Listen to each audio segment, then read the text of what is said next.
Adik-adik yang dikasihi Tuhan Yesus Kristus, menjadi orang muda atau orang yang masih muda, kadang kita ini kalau ngomong tidak begitu didengarkan oleh orang-orang yang lebih tua atau yang merasa diri lebih dewasa dari kita.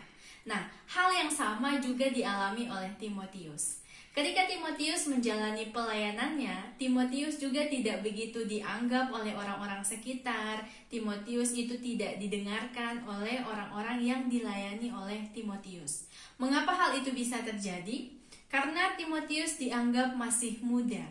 Ketika Timotius ini dianggap masih muda, orang-orang berpikir bahwa Timotius tidak punya banyak pengalaman. Dan karena Timotius tidak punya banyak pengalaman, orang-orang menganggap bahwa Timotius ini tidak dewasa, tidak matang, dan tidak bisa bersikap bijaksana.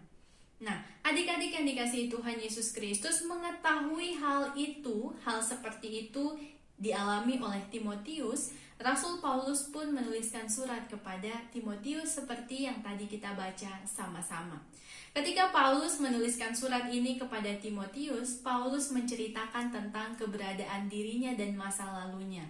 Paulus menceritakan kepada Timotius tentang siapa dirinya dulu sebelum menjadi rasul, sebelum menjadi orang yang percaya kepada Kristus. Adik-adik yang dikasihi Tuhan Yesus Kristus, sebelum Paulus menjadi seorang rasul, sebelum Paulus menjadi orang yang percaya kepada Kristus, kehidupan Paulus itu sangat gelap. Paulus adalah orang yang suka bertindak menggunakan kekerasan. Paulus suka menyiksa, Paulus suka menindas, Paulus suka membunuh. Tapi dia melakukan itu kepada orang-orang yang percaya kepada Kristus. Paulus membunuh orang yang percaya kepada Kristus. Paulus jahat kepada orang yang percaya kepada Kristus. Paulus menindas dan menyiksa orang-orang yang percaya kepada Kristus. Dengan semua kelakuannya itu, Paulus sampai pada masa Tuhan Yesus memulihkan Paulus.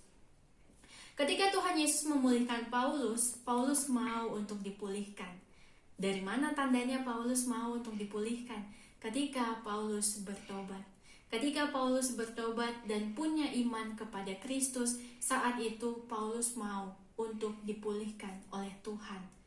Adik-adik yang dikasihi Tuhan Yesus Kristus, ketika Paulus sudah pulih, Paulus sudah bertobat, Paulus beriman kepada Kristus, Paulus menjadi seorang rasul yang mengajarkan dan mengabarkan Injil ke berbagai tempat kepada semua orang. Tapi Paulus juga mengalami hal yang tidak menyenangkan. Ketika ada orang yang mengetahui tentang masa lalunya Paulus, Paulus juga tidak didengarkan. Paulus juga tidak dianggap baik. Paulus juga dipandang remeh dan dianggap sebelah mata. Untuk itulah pengalaman ini diceritakan kepada Timotius, supaya Timotius bisa melihat seperti apa kehidupan Paulus, bisa melihat bagaimana pengalaman Paulus, walaupun Paulus tidak didengarkan, tidak dianggap, dipandang remeh karena masa lalunya, tapi Paulus tidak pernah semangat, tidak pernah patah semangat, tidak pernah berhenti dalam melayani Tuhan. Hal ini disampaikan kepada Timotius supaya walaupun Timotius tidak dianggap, tidak didengarkan, dipandang remeh, Timotius tetap semangat, tidak berhenti dalam melayani Tuhan. Adik-adik yang dikasihi Tuhan Yesus Kristus, hari ini kita sama-sama juga ikut serta dalam mengingat rayakan hari ulang tahun Pelkat PA yang ke-61. Nah, sebagai kakak-kakak dari adik-adik kita yang ada di Pelkat PA, kita mau belajar dari Rasul Paulus.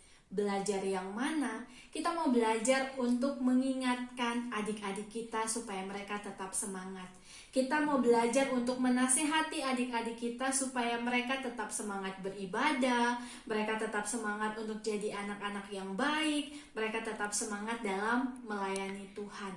Hari ini kita belajar dari Paulus dan juga Timotius tentang semangat dalam melayani Tuhan, tentang semangat untuk terus beribadah kepada Tuhan dan berbuat baik kepada setiap orang yang ada di sekitar kita, walaupun kadang kita mendapatkan hal-hal yang tidak menyenangkan. Selamat merenungkan firman Tuhan. Tuhan Yesus memberkati. Amin.